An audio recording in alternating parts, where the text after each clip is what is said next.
tenemos una sesión de lujo, que es un poco como cerramos los cursos últimamente, con una sesión de colectivos que están intentando empujar esas prácticas políticas críticas en su ámbito, en este caso en el ámbito de la salud mental y comunitaria en general, y han venido de Flipas, Concha e Irene, de la colectiva ha venido Patricia y de los cuidados ha venido Juan Luis y Amelia.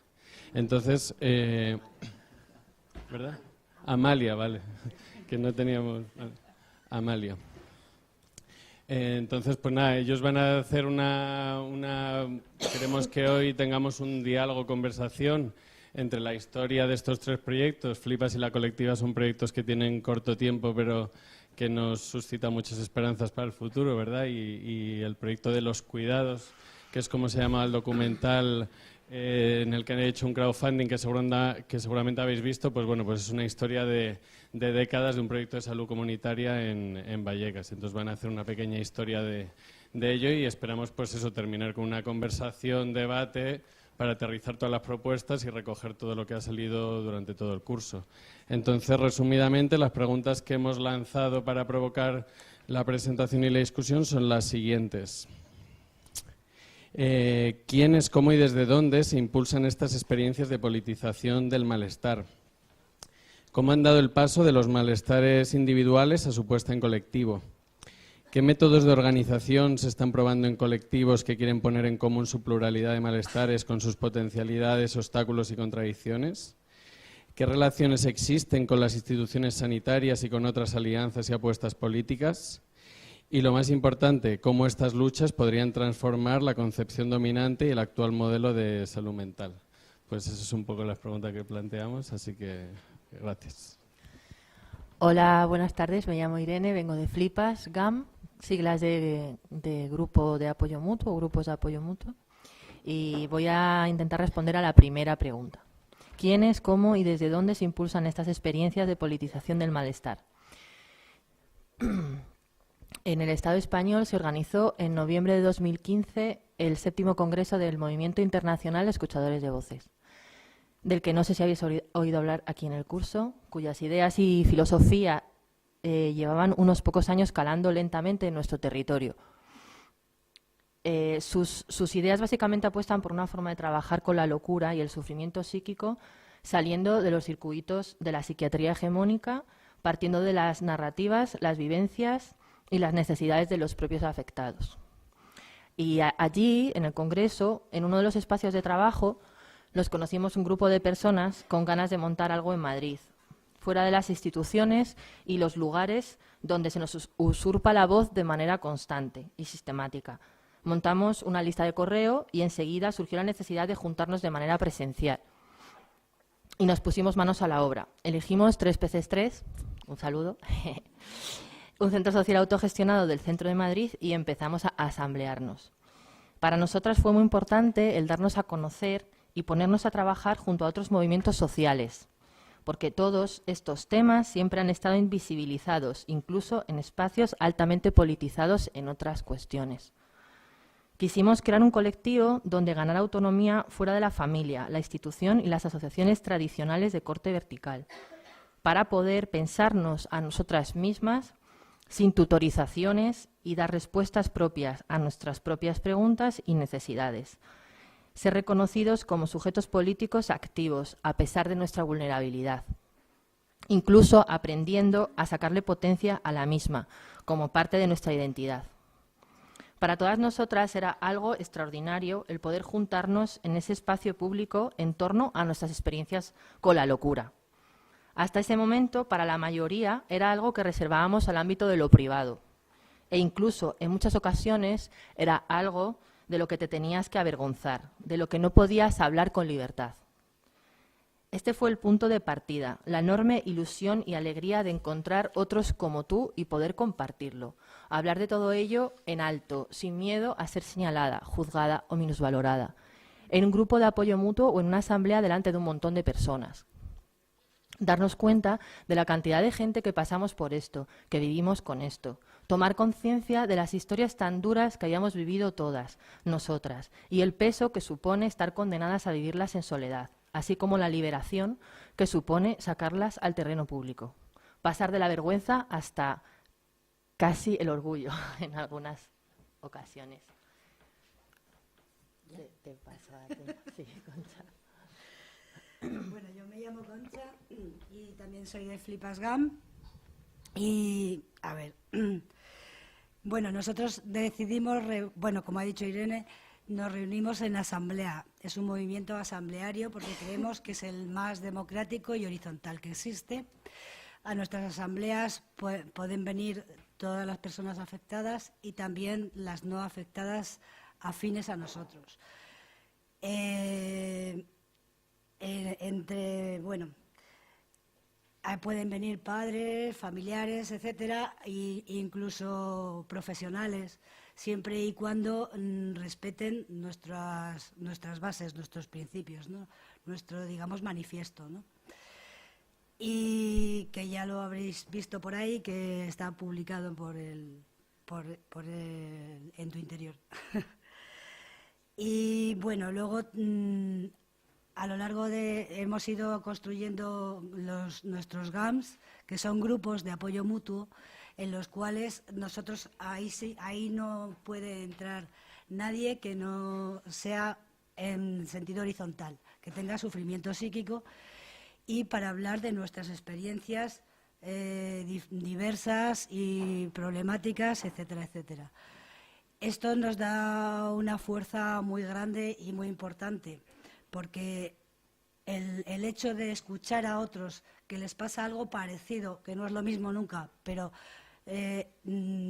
hace que no nos sintamos tan raros, tan bichos raros, ni tan aislados, que eso es fundamental. Entonces, ahí practicamos algo que es, para mi forma de ver, súper curativo, que es la escucha, y es que cada uno tiene su espacio ahí. Bueno, tenemos unos cuantos GAMs en Madrid y estamos ahí, a nuestra asamblea viene gente y luego montamos más, etcétera, etcétera. Es un poco la dinámica. Luego, además, en este tiempo que llevamos trabajando ahí, ha surgido un grupo que llamamos Fliparte, porque entre nosotros, dada la dificultad muchas veces de expresarnos verbalmente, pues nos expresamos muy bien por el arte. Hay quien pinta, hay quien escribe, hay quien escribe poesías maravillosamente, y eso también es un potencial muy importante que tenemos nosotros, que no sé si será especial o no en nosotros, pero es una fuente de valoración para nosotros. Y luego también hemos creado una Universidad Popular de la Locura, en la cual tratamos de ver y de analizar desde nuestros lenguajes cómo podemos estudiar, ver, analizar lo que nos pasa, ¿no? Analizar lo que nos pasa, y hacemos diferentes talleres. Hacemos talleres de cuidados, hemos hecho, de espiritualidad, de todo lo que se nos ocurre que puede interesarnos, ¿no? Y desde ahí también, ahí ya no es un hablar desde concretamente lo que nos pasa, sino más, más puesta en común de todos, ¿no? Ya más teórico o más... y siempre desde nuestras experiencias. Bueno, a ver, es que se me ocurrió a mí. Ahí tenemos otra vertiente también que es súper importante, que es un poco como la red, que en realidad ha salido espontánea en Flipas, que es lo que llamamos ocio, ¿no? Y es como hacemos timbas poéticas, con lo cual nos reunimos, contamos nuestras poesías y a la vez nos relacionamos. Y ahí surge todo un tejido social entre nosotros que nos saca absolutamente de nuestro aislamiento, y además nos hace que nos podamos relacionar entre nosotros, y eso nos da, no sé cómo decirlo, pero a mí en concreto, la vida. O sea, es muy importante, ¿no? Como de haber estado aislado en casa sintiéndote un bicho raro a de pronto estar con un grupo de gente que te entiende, que más o menos, que tal, pues hay un abismo. Y yo creo que esto es todo lo que puedo decir yo hasta aquí. Ahora te toca, cariño. Bueno, pues la última pregunta a la que vamos a contestar nosotras es la tercera, bueno, no sé en qué orden están numeradas, que va cómo estas luchas podrían transformar la concepción dominante y el actual modelo de salud mental. Como creo que también contarán después las compañeras de los cuidados, también hablará Patricia de la colectiva de esto, nosotros vamos a dar también una visión. Los cambios del sistema público de salud creemos que están muy limitados por los condicionantes económicos que impone el neoliberalismo y la progresiva mercantilización de la salud. La salud mental posiblemente no sea una excepción dentro del sistema, a pesar de la fuerza de las luchas y reivindicaciones recientes. Muchos profesionales críticos de la salud mental están introduciendo cambios en su forma de trabajar. Quizás se puedan modificar algunos protocolos médicos si somos optimistas, por ejemplo, en el tema de las contenciones o los ingresos involuntarios, debido a la presión cada vez mayor de las denuncias públicas.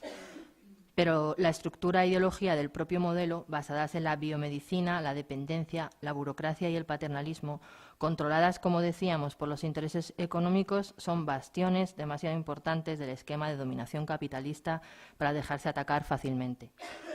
Pero estas luchas sí que son un gran paso adelante en el cambio cultural que necesitamos para dignificar y comprender la locura desde una visión nueva, más profunda, holística e integradora, porque son en sí misma una pequeña revolución de los propios locos, son un intento de salirnos del manicomio cotidiano al que se nos condena. Esa visión determinista de la locura como enfermedad del cerebro está siendo cuestionada por los protagonistas y poco a poco están cambiando el discurso social imperante, sacando a la luz el enorme peso de los factores sociales, culturales y económicos, como las redes de apoyo, las narrativas, el trabajo, la vivienda, etcétera, y la urgencia de darles una respuesta. Cada vez más se ve la importancia de romper el silencio y compartir nuestras historias de vida. Solamente cambiando las narrativas y el lenguaje con el que construimos el pensamiento acerca de la locura, ya estamos cambiando una parte importantísima. Que está muy bien escuchar teorías críticas de los profesionales, filósofos, etcétera, pero quizás el verdadero polo revolucionario frente al reaccionario, como decían Deleuze y Guattari en el esquizoanálisis, que ya hablamos aquí de eso en una sesión, quizás el verdadero polo revolucionario esté en cambiar el foco de atención y favorecer la escucha directa a nosotros, las locas y los locos. Porque por eso os pedimos que prestéis atención a esto, que seáis agente de cambio, que os atreváis a escucharnos directamente, que desobedezcáis el mandato del poder que os obliga a los cuerdos a mantenernos a los locos a distancia. Que viva el orgullo loco.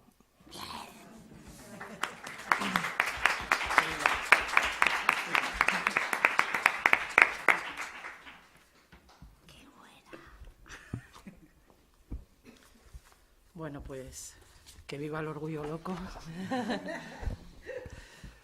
Y bueno, un poco nos habíamos repartido aquellas preguntas a las que responder.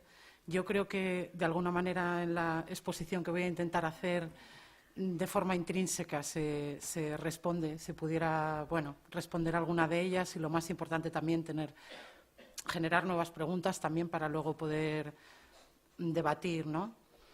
Quería empezar un poco haciendo una cita que tuve oportunidad de escuchar aquí en el contexto del curso, pero no era públicamente, sino estábamos ya tomando algo.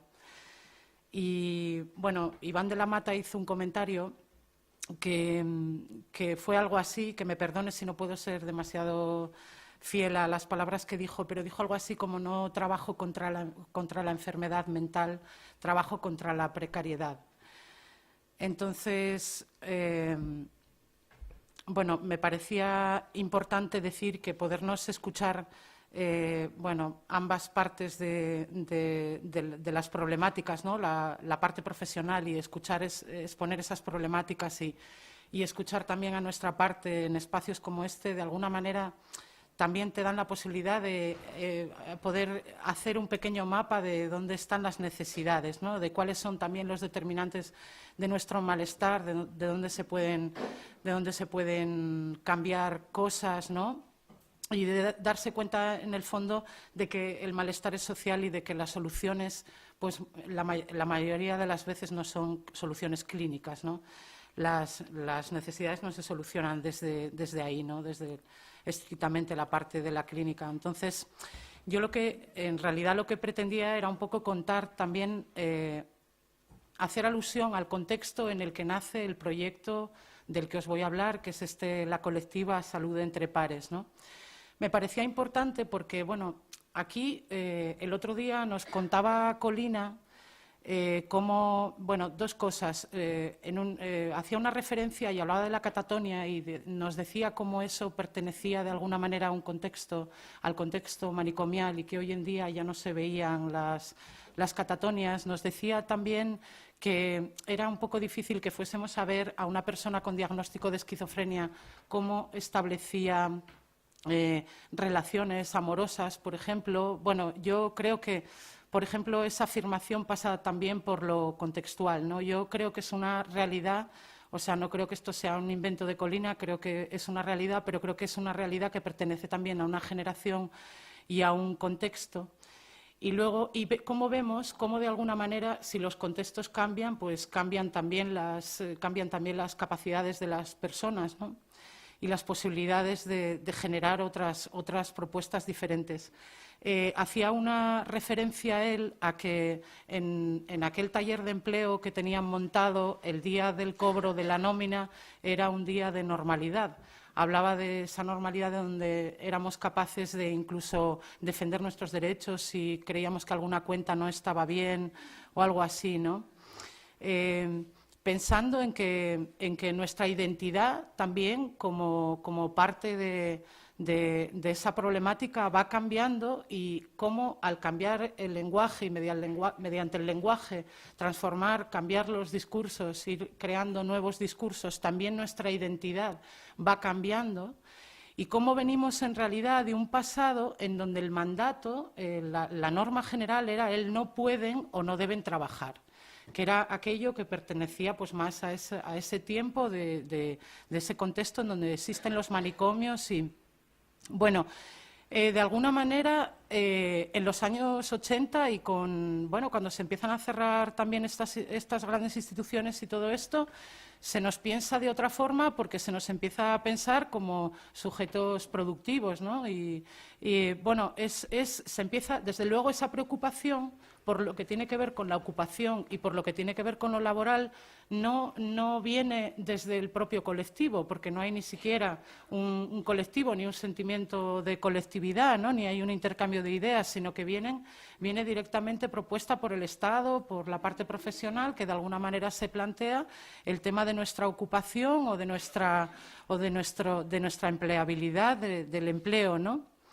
Entonces, de alguna manera, un poco la corriente posterior, y a partir de que se empieza a funcionar ya con las ideas del modelo de recuperación, de alguna manera hay un contagio también en todo lo que tiene que ver con las ideas en torno a la empleabilidad, que vienen también pues con un pozo que viene de todas las políticas y de todo, bueno, un poco todos esos discursos de los que el otro día nos hablaba también una profesora en este curso, sobre todo, bueno, cómo se construía toda esa idea del emprendimiento y en qué políticas y en qué ideales y en qué ideas, en qué ideologías se sustentan todos esos discursos, que de alguna manera también permeaba ahí a la idea de cómo nos teníamos que recuperar, que era siendo sujetos productivos, ¿no? Para eso era muy importante todo lo que asociar por supuesto, esa recuperación a una medicación, ¿no?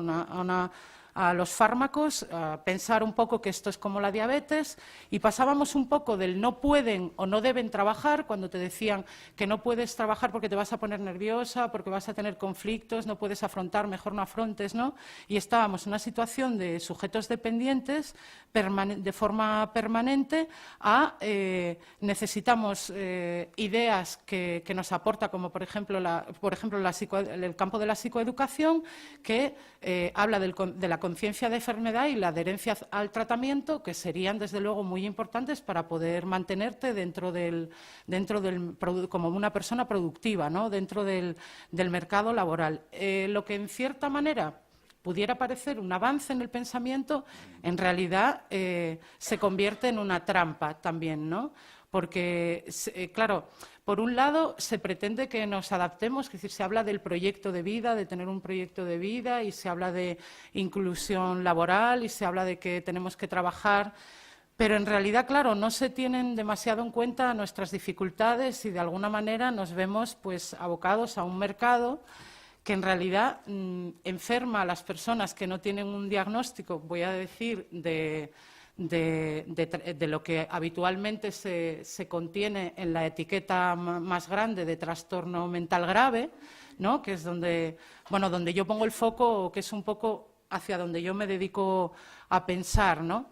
De alguna manera es una condena al infierno de ese mercado laboral en situaciones de desigualdad, con problemas de salud y sin los mínimos requisitos, como una pescadilla que se muerde la cola, sin los mínimos requisitos que tienen que tener las personas como para poder sostener también pues, las tareas, todo lo que tiene que ver con funcionar en el ámbito laboral. Luego, por otro lado, hay un término que utiliza la terapia ocupacional y que a mí me gusta bastante para explicar también alguna otra cosa, que es el apartheid ocupacional, que es también como idea, no solamente como algo que funciona y que se produce de manera funcional, sino también como idea, ¿no?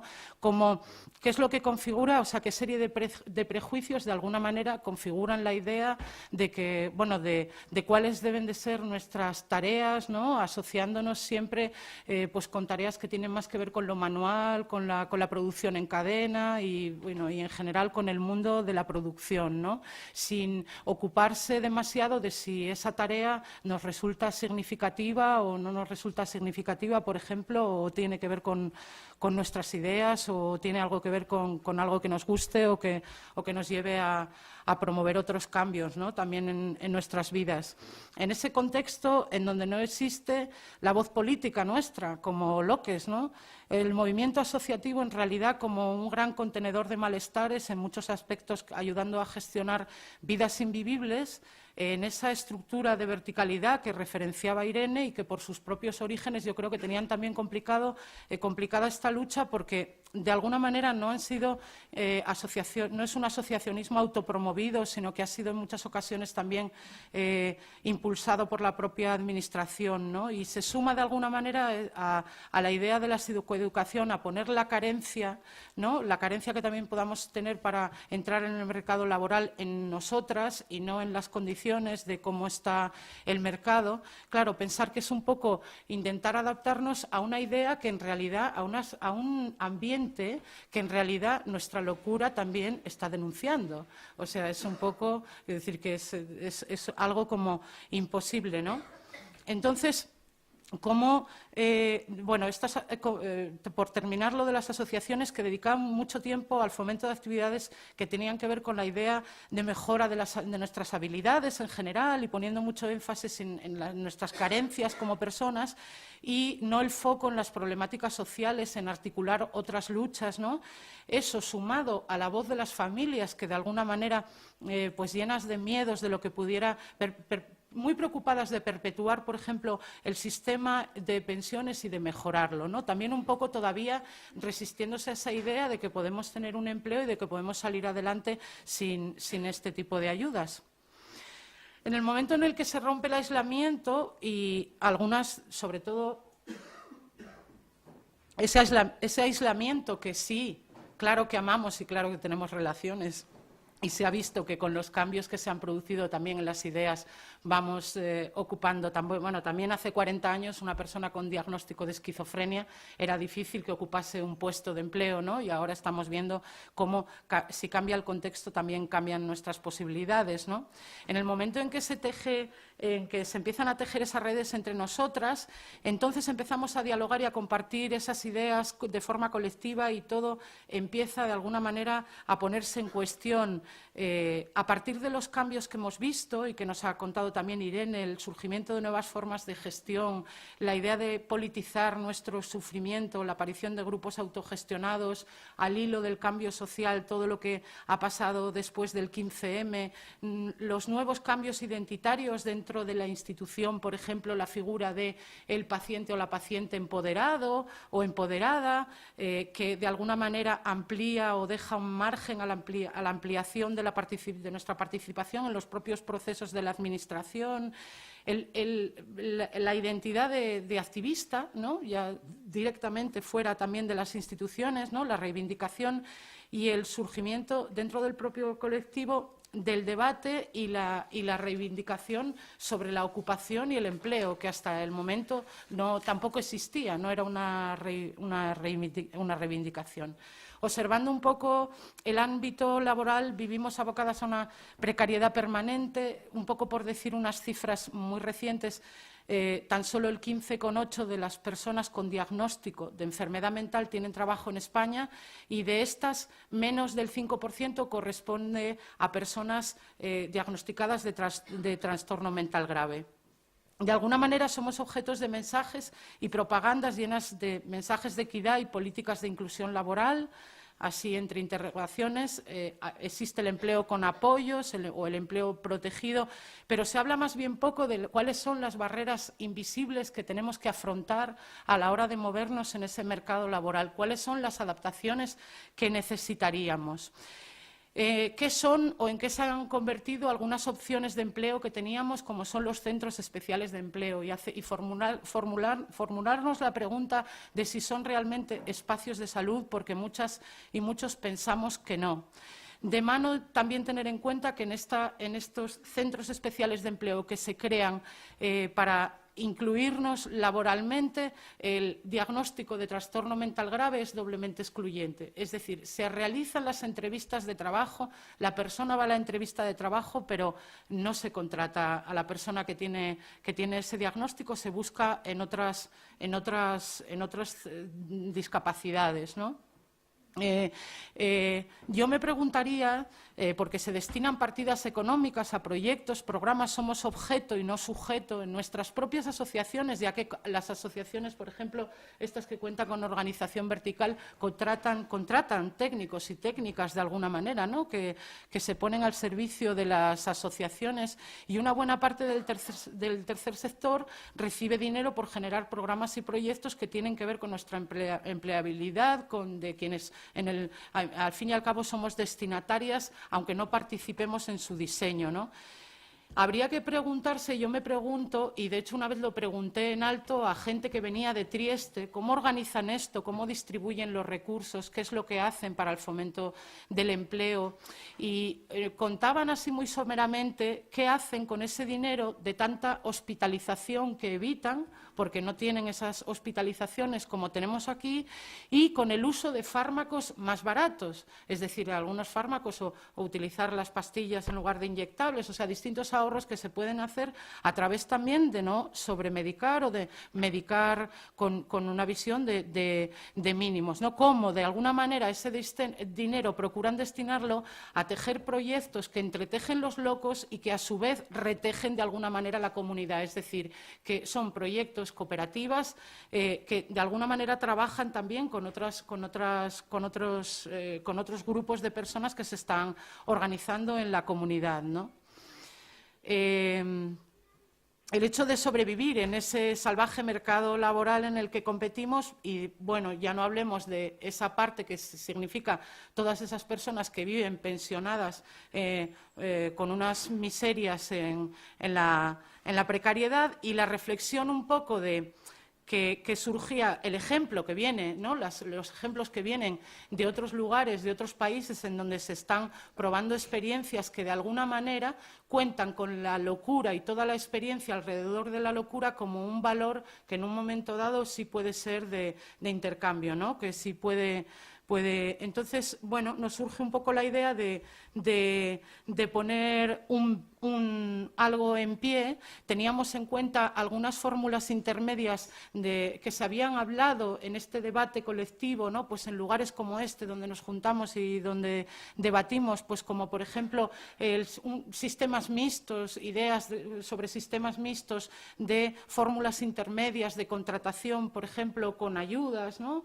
Con ayudas estatales, o por ejemplo el modelo Clubhouse, que pone en primer lugar el tema de la ocupación, propone una ocupación significativa para las personas que se acercan a compartir en estos espacios, en estos lugares, y también llegan a acuerdos o a convenios con empresas para poder cubrir puestos de alguna forma, de forma permanente, ¿no? Es una idea, la de la colectiva, que surge de alguna manera de la escucha, de esa demanda también de formación por la parte profesional, por nuestro propio colectivo también, ¿no? de formarse. No voy a hacer mucho hincapié en la fundamentación del proyecto porque también lo tenéis en los materiales, ¿no? Y cómo, claro, la gran dificultad de topar con contradicciones desde el mismo momento en el que te pones en marcha. La primera contradicción o un poco la primera crítica de fondo o el primer debate de fondo que pudiera hacer es si si gente que venimos del activismo, porque éramos personas que veníamos del activismo, pues debíamos de contribuir o colaborar a cambiar las cosas desde espacios en donde hubiese un intercambio económico, ¿no? En donde hubiese de buscar una vez superada ese debate, ¿no? Y de decidir poner un proyecto de autoempleo en marcha. Creo que la idea de la colectiva tiene más que ver con el deseo de provocar una necesidad, más allá que de un proyecto realizable, una ficción que nos parecía necesaria.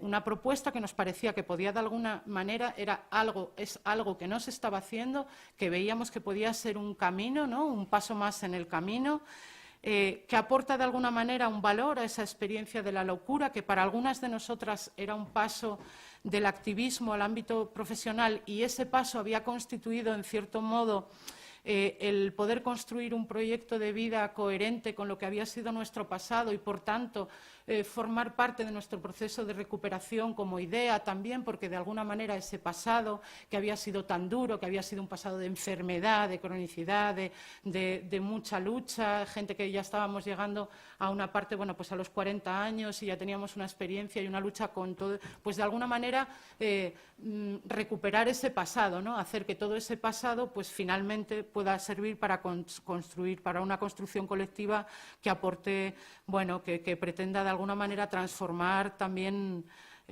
transformar la sociedad, ¿no? Pensamos en llevar a cabo el proyecto con un formato de cooperativa, fuese bajo la forma legal que fuese, con un sistema asambleario y bueno, intentando encontrar continuamente pues, un espacio de mayor horizontalidad en donde las personas estuviésemos en el centro y nos importaban también mucho el tema de los cuidados, ¿no? Con todas las dificultades del mundo, y voy a resumir muchísimo porque en realidad el proyecto se encuentra en barbecho, se encuentra con las primeras dificultades casi prácticamente cuando se está planteando y hay una persona que se descuelga del proyecto. Con eso también se vuelve a entrar en las conversaciones de qué es lo que puede ser y cómo se puede llevar adelante un proyecto como este, y el futuro está abierto porque decidimos de alguna manera dejarlo en barbecho, también un poco en respeto de los tiempos y de que las heridas que hubiesen podido producirse de esas tensiones que tuvimos entre nosotras pues tuviesen también su tiempo y pudiesen respirar y pudiésemos hacer un cambio, ¿no? Un cambio de aire también.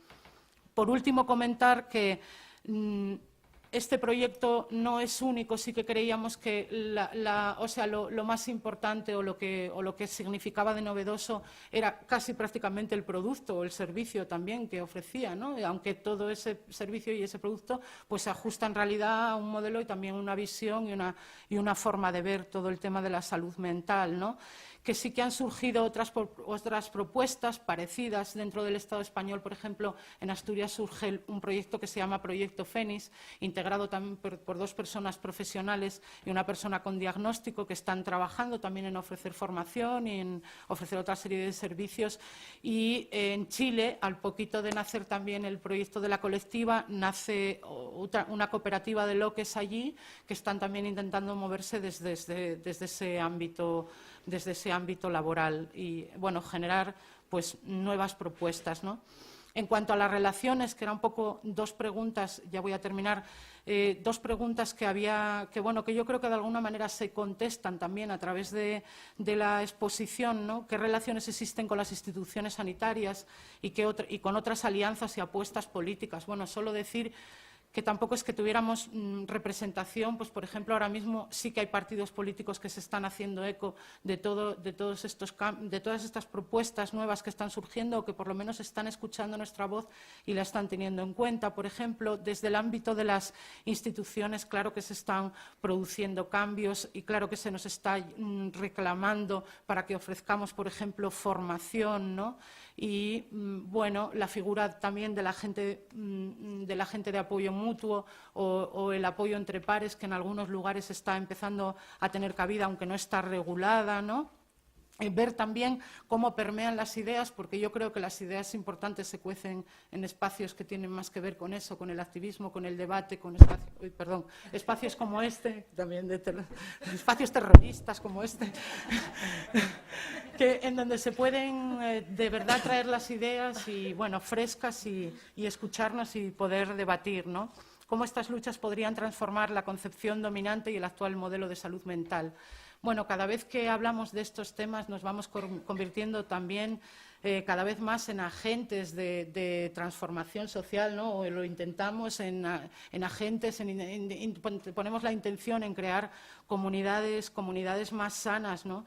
Y yo creo que esos mecanismos de transmisión del conocimiento van desde aquí, desde abajo hasta arriba, ¿no? Luego los discursos van calando, se van corrompiendo, se van adaptando o lo que sea, pero en realidad creo que las ideas sí que están partiendo, las ideas que están produciendo que espacios como este tengan lugar son reivindicaciones que vienen directamente desde el colectivo y desde este revulsivo que está suponiendo todo este movimiento, ¿no? Bueno, muchas gracias por incluir nuestra perspectiva y hasta aquí.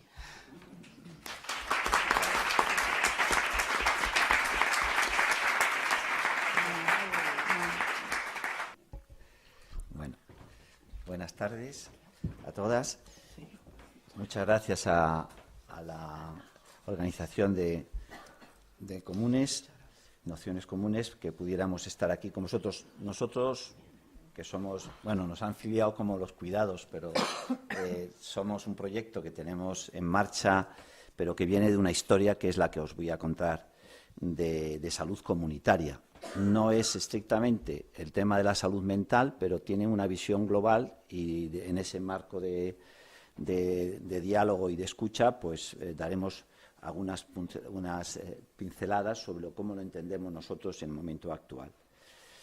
De alguna forma es la breve historia de nuestro sistema nacional, que probablemente todas y todos la conocéis perfectamente, que pues ahora hace ya pues más de 30 años justo, que un colectivo militante de profesionales y de trabajadores de la sanidad en un barrio del sureste de Madrid, que es Vallecas fundamentalmente, comenzamos pues a construir otro modelo de atención que nos planteábamos. Este era nuestro reto, ¿no? Queríamos pues una sanidad para todas, atendiendo fundamentalmente las necesidades de la población con una concepción diferente. Y se nos presentó la oportunidad en aquel momento histórico, hace 30 años, del proceso de la reforma de la atención primaria de salud, que probablemente conocéis todas y no vamos a insistir en ello. Sí que había una gran motivación y saberes de cómo construirlo, por lo menos unos saberes que empezábamos a plantearnos de cómo hacer eso. La primera cosa que nos planteamos es que había que abrirse al barrio y comenzamos a construir pues, con la población, dando una respuesta a los problemas que nos planteaban. Curiosamente, las primeras cosas que nos planteaban es pues, la infravivienda o la situación que teníamos, y eso nos hizo plantear la forma de organizarnos como equipo. Nos queríamos centrar en la persona, en su entorno familiar y el entorno comunitario, ¿no? Contexto familiar, y de alguna forma implementar una atención integral hacia los problemas, sabiendo que los problemas de salud son complejos y por lo tanto tienen multifactores y por lo tanto habría que hacer un abordaje diferente que solo la asistencia médica o la biomédica, ¿no? Con un enfoque diferente. Esa era nuestra ilusión de promoción y de salutogenético, constituyendo un equipo multidisciplinar y cambiando un poco la relación entre los profesionales y los ciudadanos y las pacientes, intentando humanizar la relación y rompiendo esa distancia que existía. Y en un principio nos planteábamos como un hecho. Para eso había que intentar también relacionarnos de otra forma distinta con los distintos recursos comunitarios y promoviendo también el que la ciudadanía adquiriera un papel más de sujeto activo que de objeto de atención. Nos volcamos con mucha ilusión, la verdad, pero hubo muchas dificultades, resistencias, presiones, represiones, pero nos unía a la población y nos hizo permitir seguir adelante, ¿no? Revisábamos experiencias, compartíamos con otros pueblos, algunos de nosotros estuvimos en Cuba formándonos en una parte de la salud pública y curiosamente cuando empezábamos a montar todo esto en el país nos llamaban el modelo cubano de la reforma de la atención primaria. Bueno, había algunos que habíamos estado allí, pero el modelo era un modelo específicamente de aquí. Sí fue una militancia en la que íbamos encontrando bastantes activistas en otros territorios y servicios. Simultáneamente, en aquella época, los viejos manicomios habían cerrado, se iban resquebrajándose y se planteaban también aberturas a los centros de salud mental comunitaria. Nosotros convivimos con los centros específicos que se montaba en Vallecas, unas relaciones muy horizontales y muy de trabajo conjunto para el abordaje de los problemas de la salud mental, que nosotros las implicábamos en la concepción global del abordaje nuestro desde los centros de atención primaria, con la buena relación con los equipos de salud mental. Es importante que recordemos que en los años 60 había un país con una dictadura, ¿no? Eso yo creo que lo sabemos todos, donde hubo que preservar la fuerza de trabajo y se creó el sistema de seguridad social, que era para mantener a la clase trabajadora en condiciones y de alguna forma trabajando, porque le interesaba en la fase de desarrollo económico de aquella época. Luego vino el cambio democrático, como lo queramos llamar, que significaba sobre todo la lucha muy importante de la ciudadanía del movimiento trabajador por los derechos sociales. De esa lucha y de la conjunción de un momento histórico de transformación de nuestro país se va generando un servicio público cada vez más potente y se constituye, como bien sabéis, el Sistema Nacional, que progresivamente se hacía más universal y que también había un gran esfuerzo de modernizarlo en calidad científico-técnica, etcétera, ¿no? Pero ¿qué ocurre a partir de los 90? O sea, que fueron muy pocos años. Pues que creció potentemente, como bien sabéis, el neoliberalismo, se redujo a menos el sistema público, se está reduciendo a menos, y también cambió su orientación. En el año cumbre fue el Real Decreto Ley 16/2012, que cambió el modelo de progresiva universalidad a convertirlo en un modelo de nuevo de aseguramiento y a empezar la exclusión sanitaria. Y empezó a limitar las prestaciones que se hacían. Se empezó a vender el patrimonio de lo público, se trasladaba a la privatización y empezaba a tener cada vez más dominio la gestión de lo que llamamos nosotros la industria relacionada con la salud, el IRS, que se enriquece a base de la enfermedad, de la mercantilización de la asistencia sanitaria. En fin, se privatizó y se dejó sin recursos a lo público. Nosotros en aquel periodo histórico ya en la época que estábamos nosotros construyendo, empezamos a descubrir lo inalcanzable que podía ser este objetivo que buscábamos, o lo imposible. Poníamos nuestros saberes e interrogantes para dar respuesta a toda una demanda que nos desbordaba y que no alcanzábamos.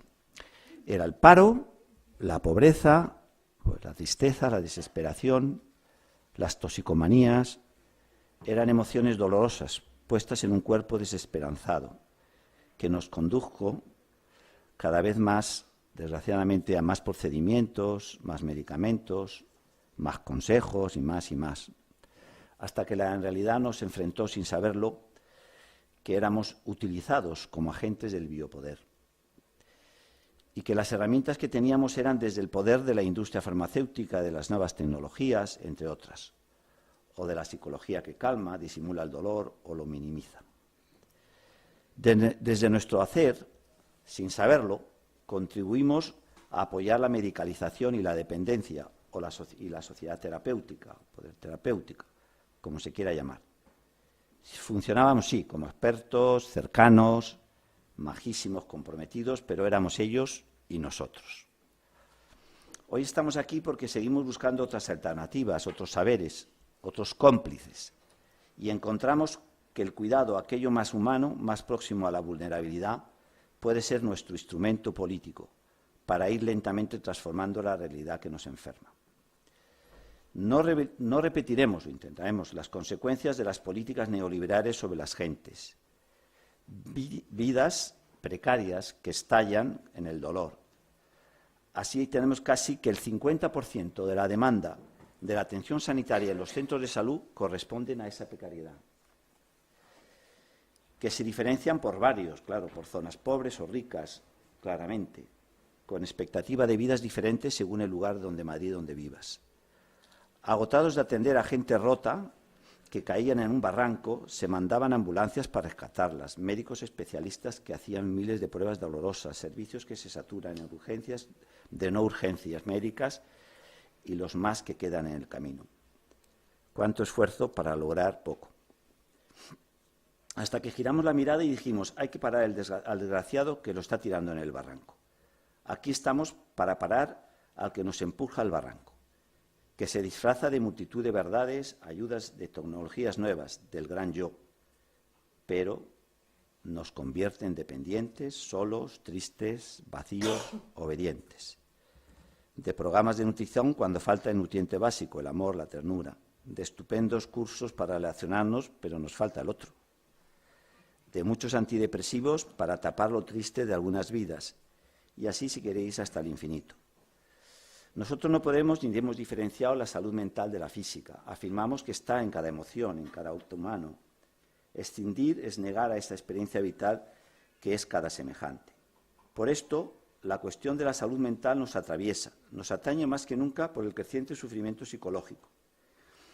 Y decimos, junto a Robert Castell, que la salud mental es una cosa demasiado seria para dejarla únicamente en manos de los psiquiatras, o también podríamos decir de la salud comunitaria, dejarlo sobre los enfermos.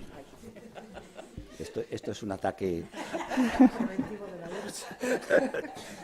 Bueno, ¿y cómo está la supuesta cura? Pues a nosotros nos parece que en aquello tan humano e insignificante que es la empatía, el compartir, el nosotros, la escucha, está en la búsqueda de un mundo común, en la mirada tranquilizadora de un semejante, en la escucha desinteresada, en el abrazo que contiene, que sujeta una crisis porque sujeta el alma, está en convivir para transformar la realidad, y convivir significa cuidar y ser cuidado.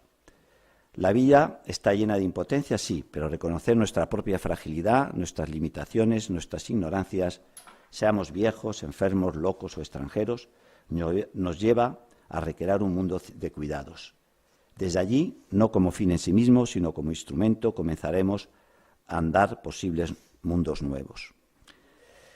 Para terminar esta primera reflexión, nosotros no hemos dado respuesta inicialmente a las preguntas, aunque van ya en algunas de las cosas que os hemos contado, la historia, la iremos dando en el debate compartido con los que estáis aquí, con las que estáis aquí. Pero sí nos parecía, de alguna forma colectiva, que reflexionemos todos los que estamos por acá, ¿por qué no se consiguió consolidar ese enfoque de salud comunitaria?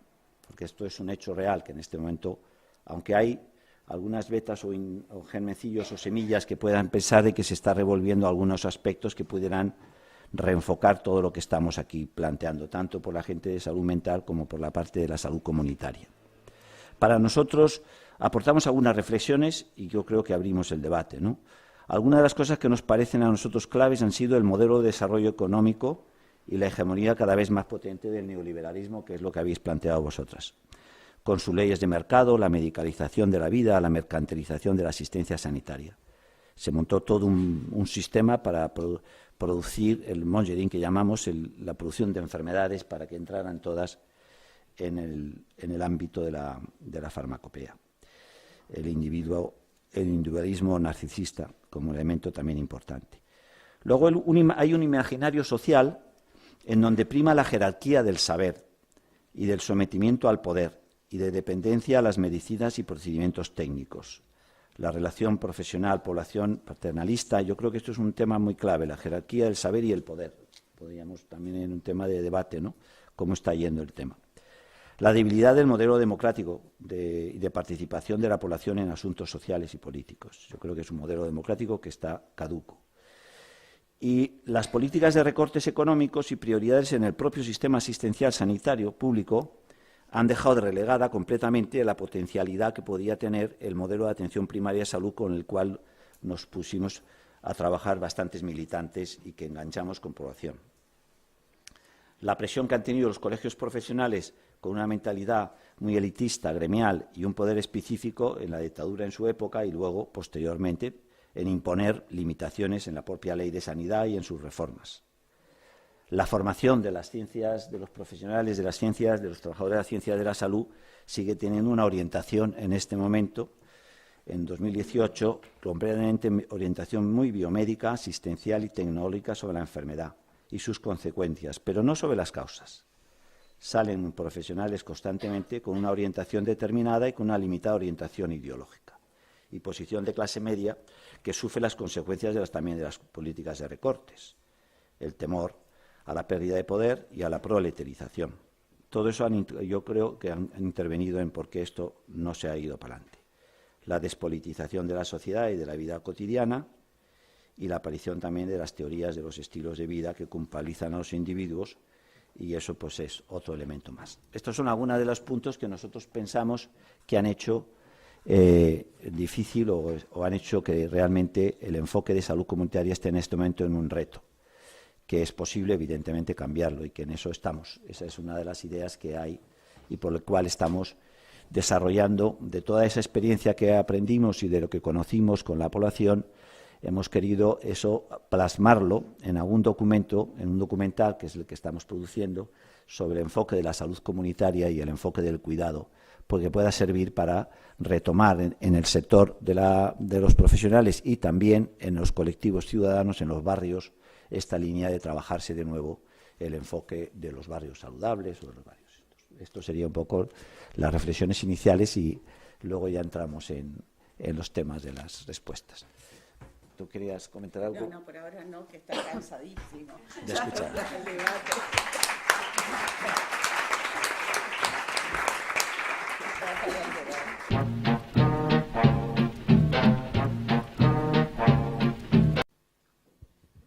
Buenas tardes. ¿Se me oye? A todas.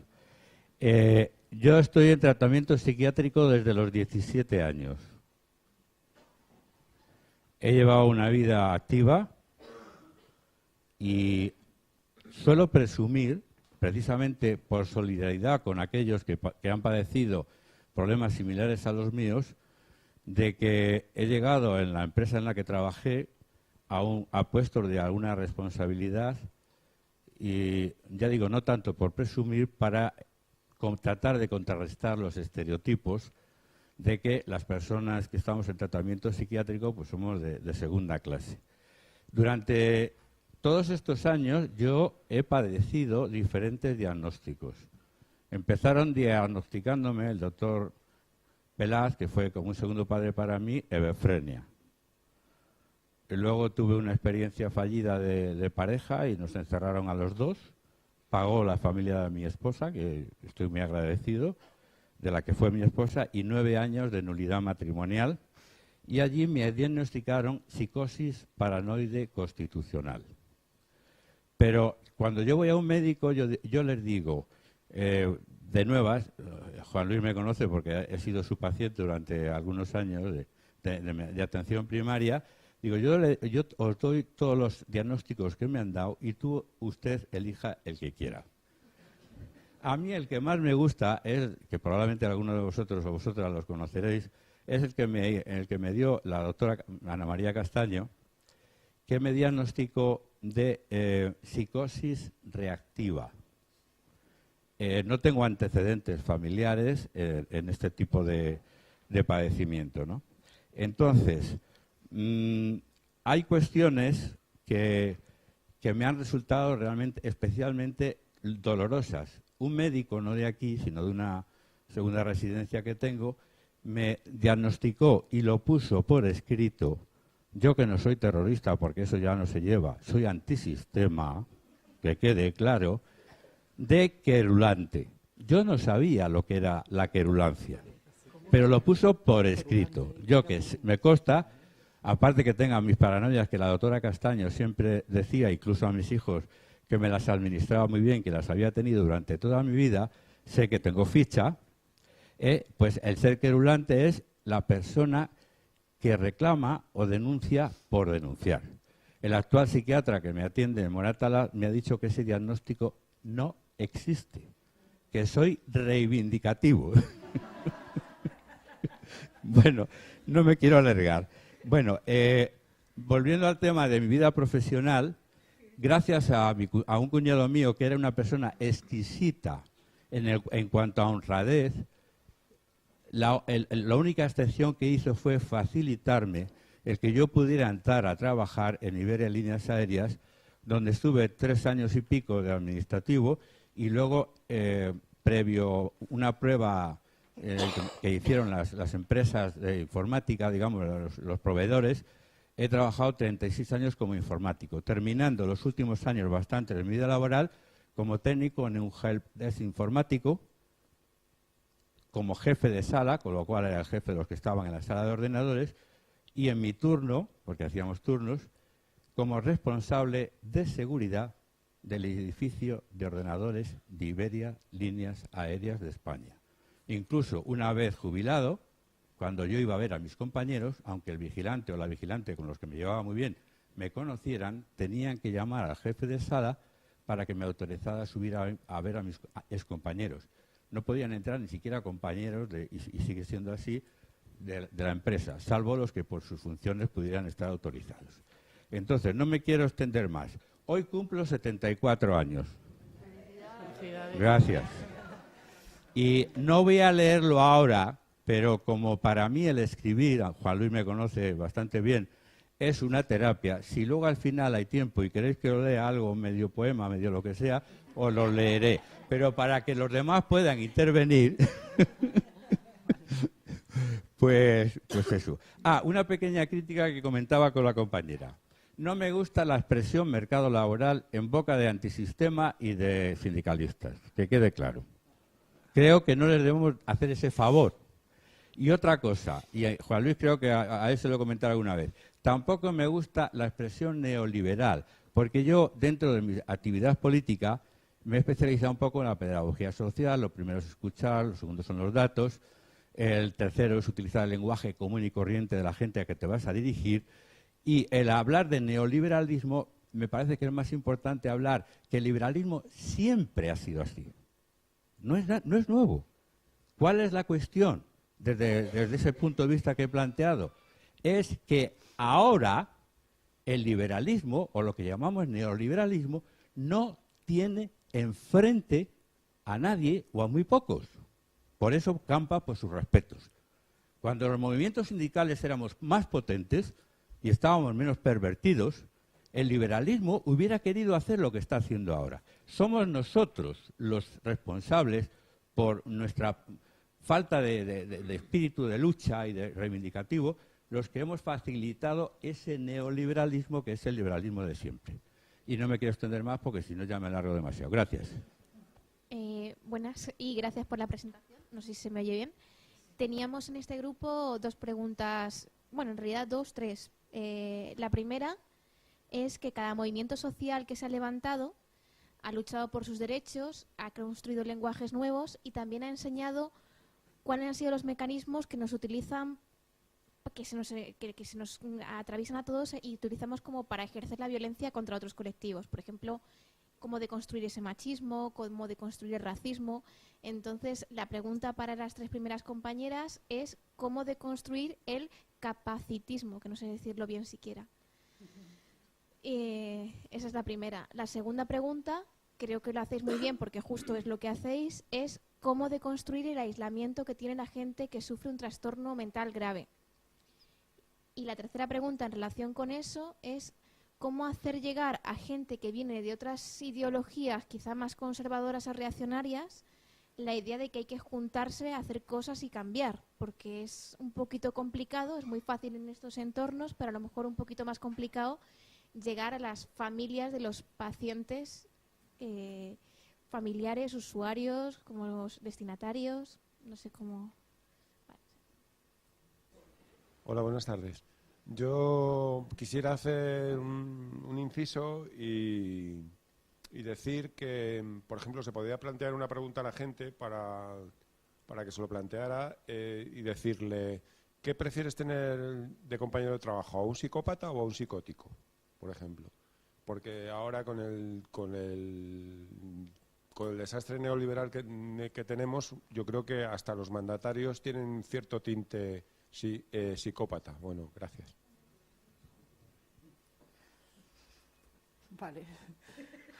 Vale, bueno, nos vamos a repartir así un poco como nos parece, ¿no? Iba a decir, al hilo de esta pregunta sobre psicosis o psicopatía, iba a contestar que la neurosis nos gobierna, ¿no? O sea que ya lo dice Liliana Felipe, que desde luego nosotras, desde luego, como yo siempre hago mucho hincapié en, a mí la idea de las estructuras, como esas dos grandes estructuras, neurosis y psicosis, me resulta muy útil. Creo que incluso como herramienta política, el hecho de señalar muy bien las diferencias que existen y a partir de ese proceso de psiquiatrización que nos hablaba el compañero, yo tengo una colección de diagnósticos también como él. Lo del tema del capacitismo, claro, es muy complicado porque venimos de esa mirada que parte de bajo el modelo médico, ¿no? Que impera sobre todas las cosas y que en realidad influyen muchísimos otros aspectos que a veces no te paras a cuestionar y que están ahí y que forman parte de nuestra cotidianidad, ¿no? Es muy difícil el tema de, por ejemplo, que de alguna manera se empiece a pensar en las personas como no en función, no valorándolas por sus capacidades, ¿no? Un poco lo que también ver un poco la diferencia entre partir de la falta de la persona, ¿no? Entre partir de cuáles son las cualidades que no tiene, qué es lo que no tiene y partir de las capacidades que sí pueda tener, puede señalar como una forma, como una forma de verlo para empezar un camino hacia eso, ¿no? Es dificilísimo porque en realidad el discurso es totalmente el contrario. Por eso también de alguna manera esto nos retraumatiza también en todo lo que tiene que ver con el desempeño laboral y todo esto, porque de alguna manera también está muy maltratada la figura de la persona, del loser, ¿no? Del perdedor, de la persona que no consigue un buen trabajo, que no consigue de alguna manera integrarse o estar en ese mercado, ¿no? Yo creo que todo pasa, yo creo que todos los cambios, pero tanto el tema del capacitismo como el del aislamiento que habías comentado, como todos esos cambios se van produciendo como poco a poco por capas y por recodos y esas brechas de las que hablábamos el otro día de por dónde poder incidir. Entonces yo creo que para eso tiene que cambiar, como decía Irene, toda la cultura y toda la forma de entender la locura, pero claro, aquí ya toda la forma de entender todo lo que tiene que ver con la capacidad humana, ¿no? Y con Entonces es un territorio mucho más amplio. Desde luego hay cambios que se pueden producir desde la educación, ¿no?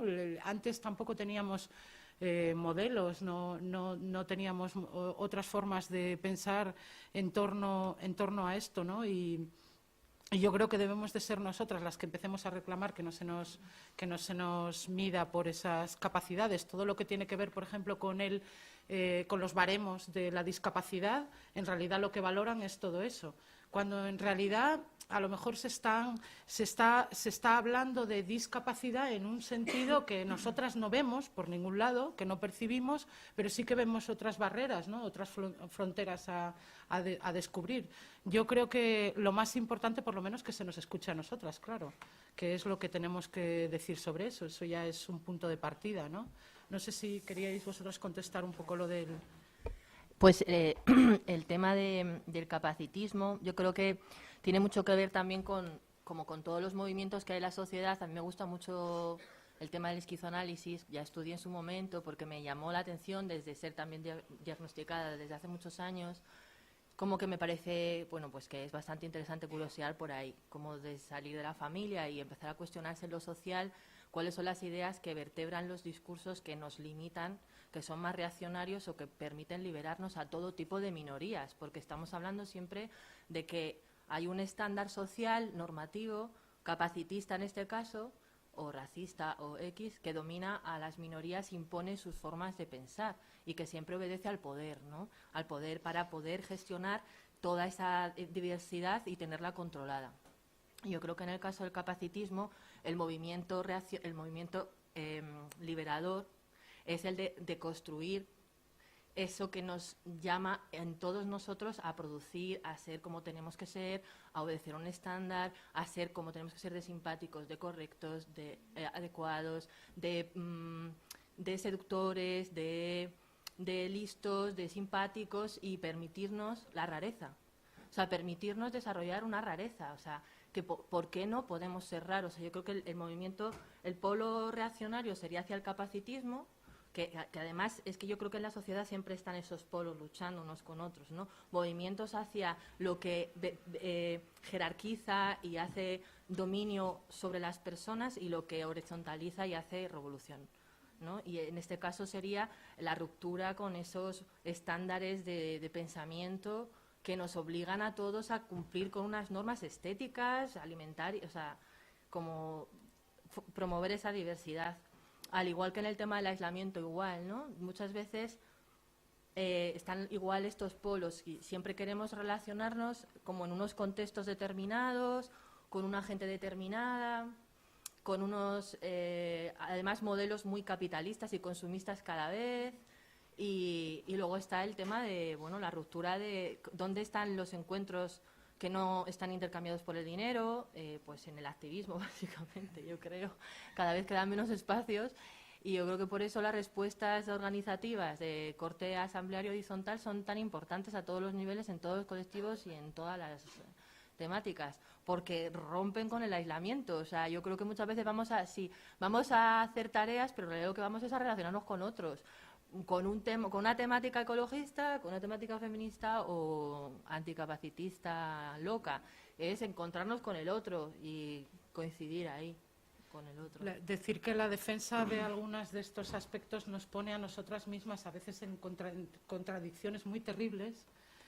Pues por eso, por ejemplo, en todo lo que tiene que ver con lo laboral, cómo conjugas las ideas, de alguna manera nos vamos conformando, ¿no? Con que sabemos que los pasos tienen que ir dándose poco a poco, ¿no?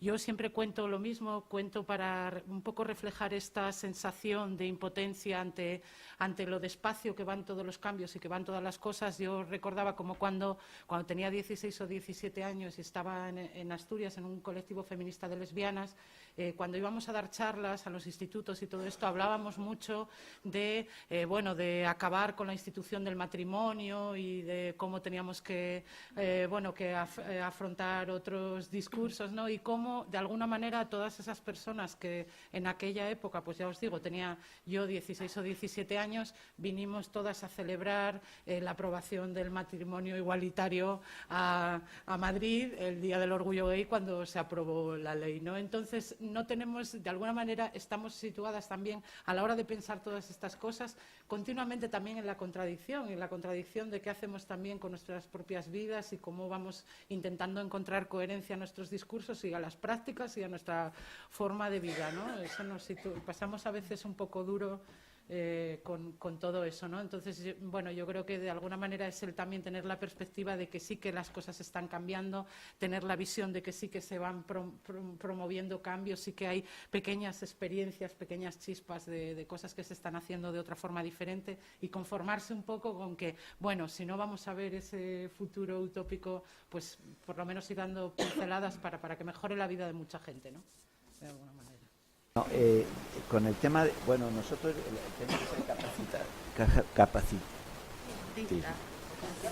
Bien, no, digo porque en el mundo del enfoque de la capacitación en el terreno de la sanidad comunitaria, tal como se está planteando, es una batalla importante, porque se está hablando mucho de la capacitación del ciudadano para el uso adecuado de los recursos, para que se sepa cuidar, y todo eso va dirigido mucho a un nivel que se llama de alfabetización en los conceptos que usamos nosotros, no sé si lo conocía, esperamos, que es un nivel muy básico, es decir, no se plantea una alfabetización crítica del contexto que de alguna forma había que elaborar para que la gente adquiriera las capacidades y habilidades para afrontarse a esa situación, no a nivel solo personal, sino su entorno más familiar y el entorno social en donde se está, ¿no? Yo creo que ese es un reto.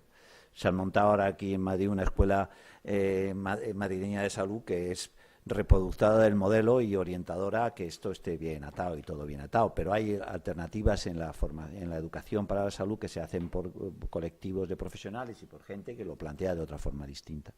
Nosotros hicimos una experiencia interesante en Vallecas, que fue generar una guía que la llamamos la guía de agentes de salud comunitaria para promoción de la salud, en donde planteábamos un discurso y una metodología de trabajo con la población diferente, en donde intentábamos que la gente adquiriera capacidades para afrontarse, no solo en la vida cotidiana y ante la realidad, sino con las entidades sociales y políticas, con las instituciones, como agentes de participación. Y eso lo hicimos con talleres y fue una experiencia muy bonita, es una guía muy bonita. Sí, yo te lo facilito. Sí. Yo estoy en desacuerdo con eso. Se puede, ¿no es cierto? Sí, claro. Sí, se puede. A ver. No, porque yo creo que una obligación del sistema, nosotros, ¿no?, los de cuidado, es devolver, ¿no?, lo que el sistema sanitario robó a la gente, que es el propio conocimiento. Hemos sido desprotegidos totalmente, creando una relación de absoluta dependencia con el sistema sanitario, que no sabemos criar los niños, no sabemos hacer un montón de cosas, ni atender un momento de fiebre de alguien, ¿no? Entonces, lo que decimos, digamos, un movimiento más crítico, es que como obligación para restaurar el daño que el sistema sanitario cometió sobre la población, tenemos que ir a tratar de recuperar de manera conjunta. No enseñamos nosotros, sino que lo vamos a hacer recuperando los saberes que se han ido perdiendo. Entonces, en eso, un poco todavía el sistema sanitario sigue siendo nosotros los profesionales y ellos la población. Pero estamos en un momento de impas, con lo cual nos pasa lo que dices tú, que hay montones de situaciones muy contradictorias, pero bueno, tenemos que ir delirando para encontrar una salida. Entonces, hay cosas muy de avanzada y otras que son bastante retrógradas dentro de esto, ¿no? Y que van viviendo, ¿sí? Porque hay que seguir atendiendo a la señora que cae desesperada porque su bebé tiene fiebre y que no sabe cómo asistir, ¿no? recuperar a través del sistema de cuidados, que en el fondo para nosotros es la transmisión de algo absolutamente humano, que es la ternura, el compartir, el estar con los otros, el saber qué necesita el otro y qué podemos dar en todo eso. ¿Cómo lo podemos hacer? Desde el sistema sanitario en absoluto. Yo considero que no, porque lo sabemos siempre que el poder, y sigue siendo un sistema poderoso, el poder te toma a ti, ¿no? Nos coloniza. Entonces, para no caer en ese juego hay que salirse a escenarios totalmente diferentes, que puede ser un grupo de población como ciudadanos, que podamos compartir conocimiento, como compartimos recetas de cocina, pero no desde un saber profesional demasiado marcado. Eso. Por eso no, en algunas cosas no estamos de acuerdo. Pero desde la divergencia podemos compartir juntos un proyecto, que es lo que queremos hacer. Lo que tú decías, hay gente de derecha, pero es muy buena gente. No la podemos descartar, porque además sabe cuidar de maravilla y sabe enseñar a cuidar de maravilla. Y son nuestros aliados, estamos todos. Vale. Y también queremos llegar, hablando de utopías, a que aquello que vosotras decís de un mundo de reuniones de los locos, no exista el concepto ya de loco. Nuestra idea es distintas sensibilidades, distintos sentires, distintas reacciones, pero que se desaparezca el concepto de loco, ¿no? Una vez estudiando esas cosas de delirio que uno tiene, traté de ver cuándo en América entró el concepto de locura, porque antes del descubrimiento de América no había locos. Inmediatamente, fue tremendo, porque inmediatamente después, en el periodo ya de la conquista y demás, en 1540, atentos, ya aparece el primer psiquiátrico en México. Fueron rapidísimos a colonizarnos a través de la locura. Y entonces eso sigue estando. Y yo creo que hay imágenes aquí todavía muy guardadas, digamos, aún siendo afectados por sentir el sufrimiento y el aislamiento, que nos hace no percibir otro imaginario posible. Yo entiendo un imaginario donde tú no me digas que estás con un tratamiento psiquiátrico, no es necesario, que me digas qué cosas te gustan, cómo sentir. Y esa es la construcción que queremos como instrumento de los cuidados, ¿vale? Utopía, pero lo vamos a hacer. Lo vamos.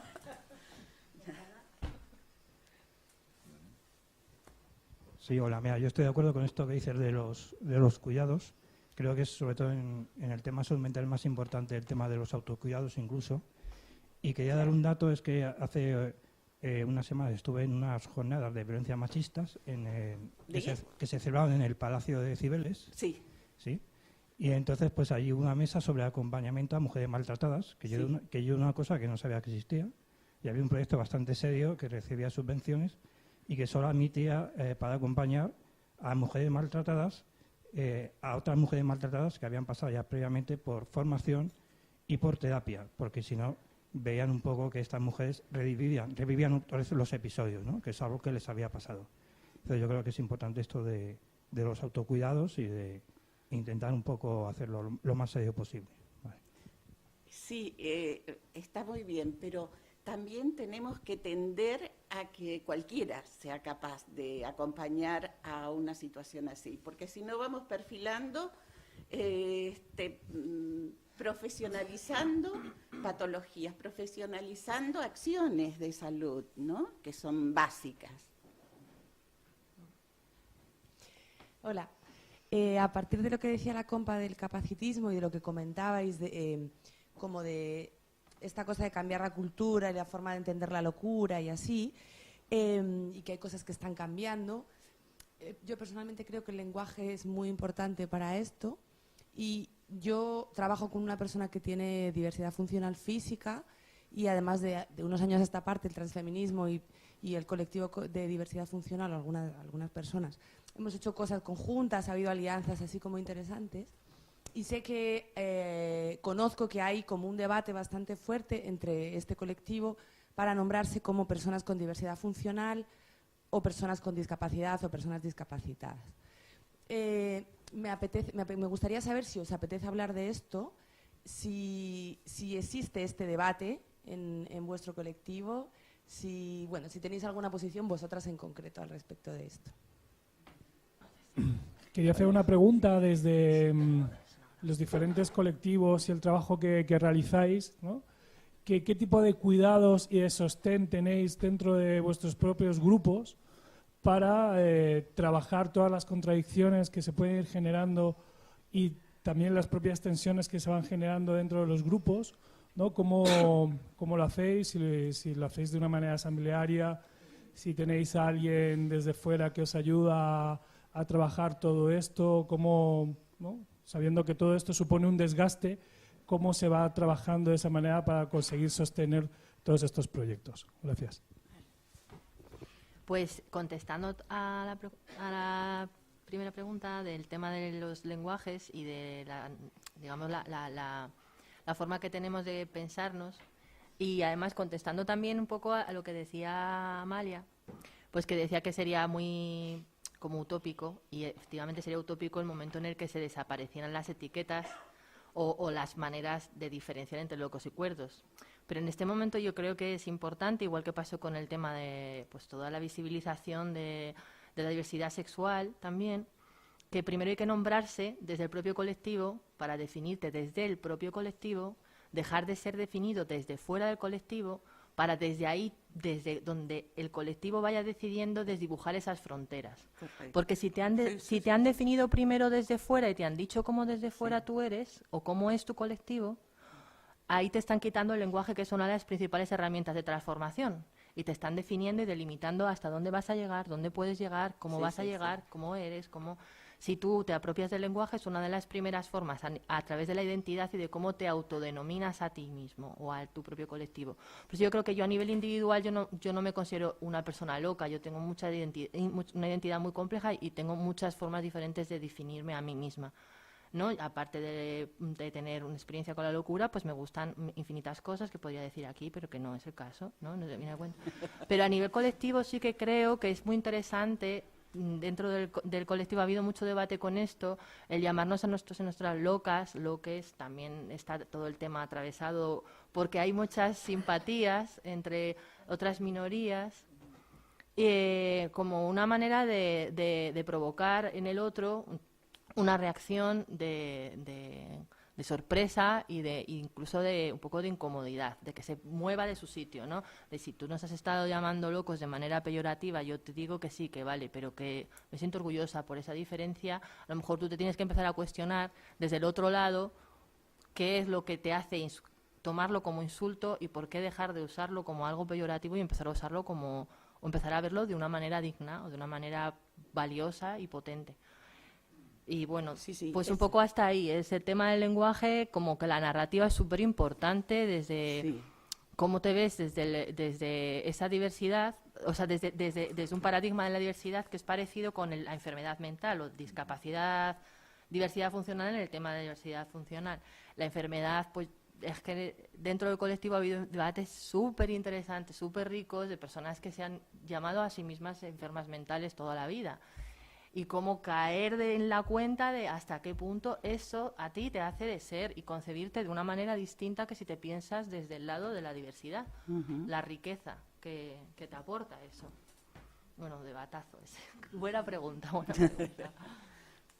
Patri, ¿le das? No, poco más que decir, excepto que recalcar que por supuesto que que tenemos ese debate, que luego en realidad cada persona de alguna forma se denomina y que luego también en cada grupo de personas es como más mayoritaria a lo mejor una opción o sobre cómo denominarse, ¿no? De cómo nos ha influido la teoría queer el tema de toda la reflexión sobre lo que tiene que ver con la diversidad funcional, que luego de alguna manera hemos ido detrás, ¿no?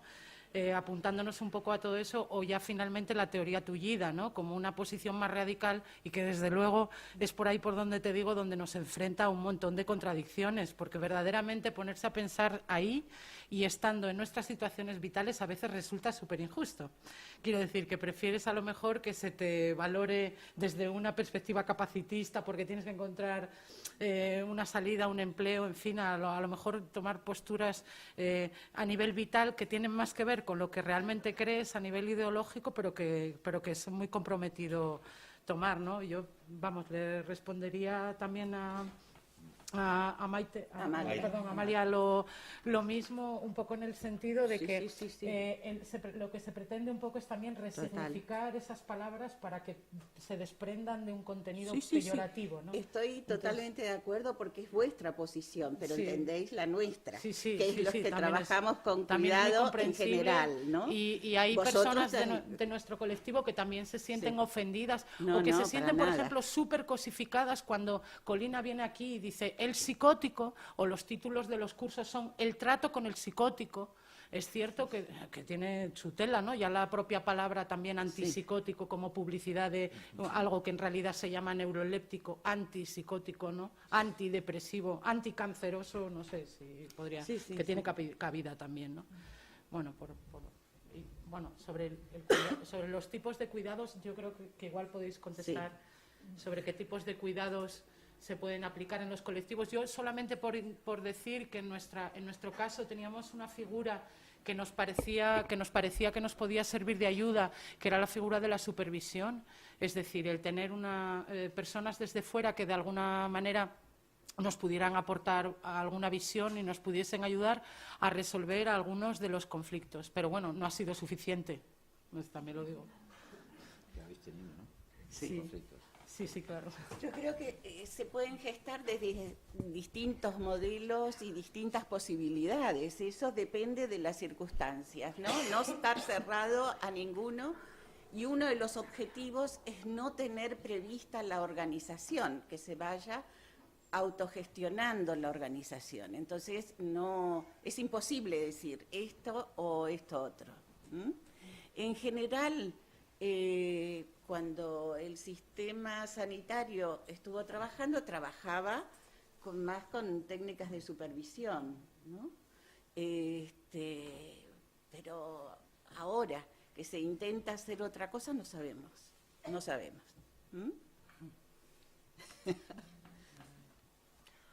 Bueno, en el tema de los cuidados también desde Flipas estamos ensayando, porque yo creo que Flipas es un laboratorio. O sea, no tenemos respuestas, no tenemos recetas.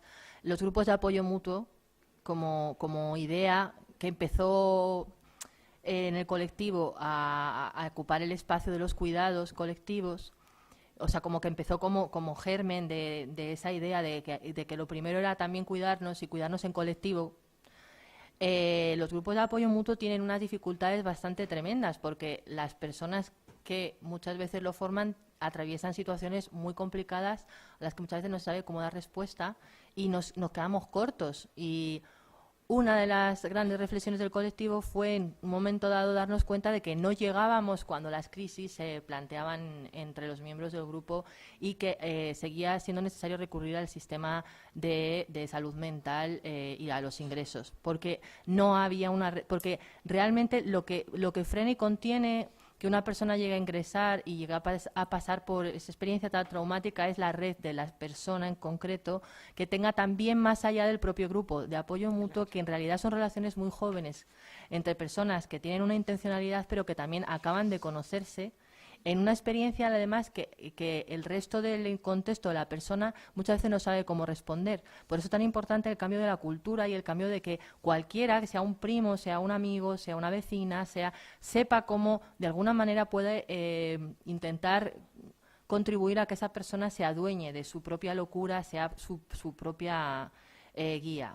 Y lo que pasa que igual estamos en una sociedad, en una situación social tan dura y tan jodida que hasta personas muy muy empoderadas, con muchas capacidades, en ciertos momentos quiebran. Y no se sabe muy bien qué hacer con eso. O sea, los cuidados ahí es que vemos que hay como que estamos en el abismo de la situación real social a nivel, o sea, a nivel general, de individualismo, de falta de conciencia colectiva, de falta de compromiso real con el sufrimiento del otro. El sufrimiento del otro nos asusta porque nos refleja el nuestro. Tenemos una gran precariedad a nivel emocional, con lo cual la precariedad emocional de otros nos asusta y solemos tender a juntarnos con los más fuertes, porque juntarnos con los más débiles nos da conciencia de nuestra debilidad y nos da miedo. Por eso es muy complicado, porque juntarse la debilidad con la debilidad a veces genera unos conflictos muy fuertes, porque siempre tendemos a apoyarnos en los más fuertes y estamos aprendiendo, porque realmente no tenemos ni idea de cómo se hace eso de apoyarse entre la vulnerabilidad y en situaciones de vulnerabilidad en la que no tienes ni puñetera idea de cómo ayudar al otro, porque es que te estás hundiendo tú también, ¿no? Y como que la conciencia general es la de, si yo me estoy hundiendo y tú también, ¿cómo nos vamos a apoyar? Tú por tu lado, yo por el mío, a ver si cada uno nos apañamos de nuestra historia, ¿no? Y claro, este giro o este movimiento hacia el intentar contradecir esa opinión generalizada de ayudarse entre lo vulnerable, pues es un experimento que todavía no hemos encontrado. Hay mucho problema ahí, porque sí que se generan muchas susceptibilidades, conflictos, muchas veces no me has apoyado cuando yo lo he necesitado y dónde estabas cuando no sé qué, los límites en el cuidado del otro cuando tú también te tienes que cuidar, hasta dónde te comprometes. O sea, son debates que además están politizándose ahora mismo, pero que atañen mucho en lo personal. O sea, en este colectivo es una de las grandes dificultades, se politiza algo que es íntimo. Lo íntimo pasa a ser politizado. No estamos hablando de... O sea, que por ejemplo el tema de la vivienda es un tema que atraviesa lo personal, pero no hasta el punto, o otros temas que atraviesa el tema de tu vivencia con tu propio funcionamiento mental, emocional, atravesado por la locura. Es muy difícil, muy, muy difícil. Poner tanto énfasis en lo... A veces yo creo que ponemos mucho énfasis en lo ideal, en lo que nos gustaría ser, pero las limitaciones del día a día son bastante grandes. Y juntar esas dos partes, ver cómo a nivel teórico y discursivo tenemos una idea, un ideal, y cómo en la práctica nos vemos tan limitados y tenemos tantas dificultades, a veces es muy duro, porque se ve que se avanza muy despacito y se lucha con tendencias muy opuestas a esto, ¿no? Cada uno a lo suyo, tienes que ser fuerte, tienes que enfrentarte a las cosas tú solo, o sea, es como ir en contra de un montón de ideas, un montón de discursos que vas así como kamikaze, como pum, en contra, o sea, meterte como en la autopista en dirección contraria y pasarlo a veces bastante mal. Hay momentos muy, muy, muy bonitos, pero también digo que eso de los cuidados es un gran tema. Hola.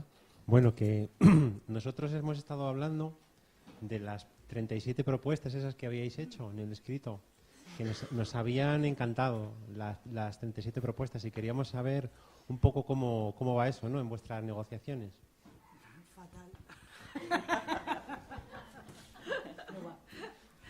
A ver, las 37 propuestas pues las hicieron unos compañeros, tal, se subieron a hablar con una de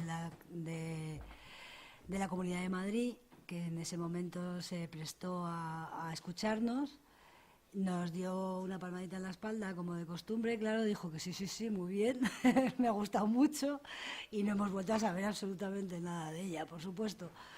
O sea, eso sigue ahí, son unas propuestas que nosotros tenemos, pero bueno, mientras tanto, pues nosotros seguimos currándonos en esto que os ha contado Irene, ¿no?, en este vivir cotidianamente, cuidándonos a pesar de las dificultades, a pesar de tal, pues intentando salir adelante nosotros. Y luego, claro, es que con las instituciones... para mí es como un monstruo tremendo, ¿no?, porque es ese sistema que está ahí y que sabes que cuando entras te van a tratar como te tratan, ¿no? O sea, sin respeto, sin ningún tipo de derechos humanos y sin ningún tipo de nada. Por lo pronto esto es así. Pero es que además te pones a hacer una simple reivindicación como las cero contenciones o tal, y te encuentras con que el de al lado o sea, alguien que tú conoces te está diciendo, ¿pero cómo pedís eso? Digo, joder, ¿cómo pedimos eso? Pedimos un poco de respeto y de consideración, por favor. O sea, no estamos pidiendo la luna. Pero claro, luego también te encuentras con el señor psiquiatra que dice, joder, es que cuando me viene a ver qué hago, ¿no? O sea, ¿cómo le contengo? Porque no sé, porque no puedo, porque ta. Entonces, claro, es como el pez que se muerde la cola continuamente porque vivimos en un sistema que es espantoso, por todos los lados. Entonces, claro, no le puedes pedir peras al olmo, ni puedes hacer la pequeña lucha que hacemos, que es esta, ¿no? Que es procurar mantenernos y estar aquí y decir, bueno, pues venga, yo te apoyo cuando puedo y cuando no puedo, pues me piro un poco. Y cuando no, pues ahí estoy, ¿no? O sea, y cuando alguien ya se va del todo, pues tenemos que decir, lo siento, pero no podemos. Pero no podemos, y no podemos, y es que no tenemos nada. O sea, estamos empezando y estamos haciendo hasta donde llegamos, pero no llegamos a mucho, claro. Al hilo de lo que decías, Irene, de los cuidados, bueno, de lo que habéis hablado un montón, vuelvo a hablar como de lo que yo tengo más cerca, que es de lo que conozco un poco más. Por ejemplo, el colectivo con diversidad funcional física, cuando yo empecé a relacionarme con ellos y con ellas, la palabra cuidados les producía muchísimo rechazo, ¿no? Esa parte de cuidados asistencialista, paternalista, que les infantilizaba, que les hacía dependientes. Claro. Cuando esas alianzas con el feminismo empezaron a ocurrir, yo hablo más de la ciudad de Madrid y de determinados entornos, empezaron a entender los cuidados como el feminismo los cuenta, ¿no? o los vive.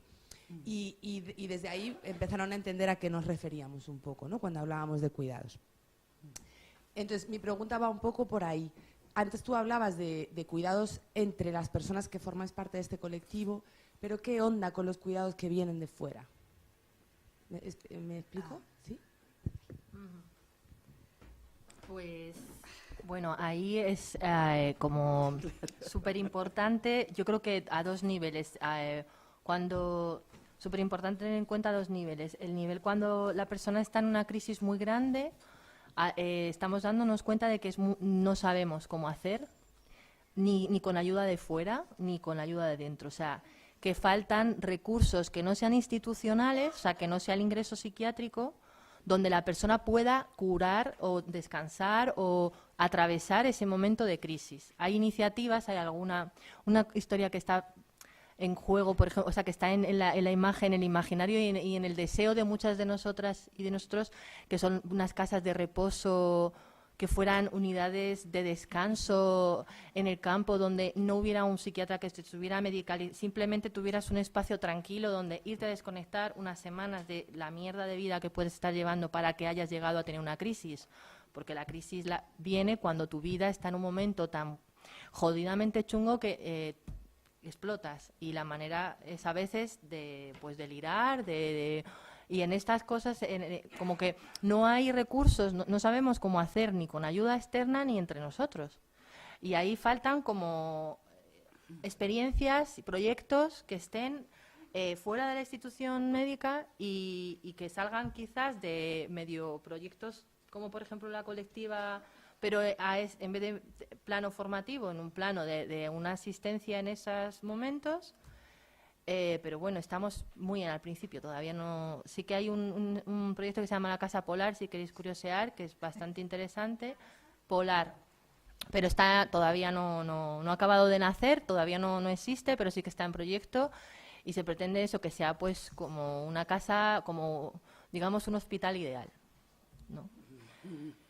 Y luego el tema de los cuidados desde fuera, cuando no hay crisis, pues ahí es también la capacidad muchas veces que tenemos para manejarnos con el tema de la locura dentro de que haya un curso como este en Traficantes de Sueños. Yo creo que ayuda mucho a que, por ejemplo, si alguien brota en un centro social, en en un colectivo activista, como ha pasado a lo largo de muchas veces en la historia de los movimientos sociales de Madrid, pues que la gente tenga unas mínimas nociones de lo que puede hacer en ese caso, ¿no?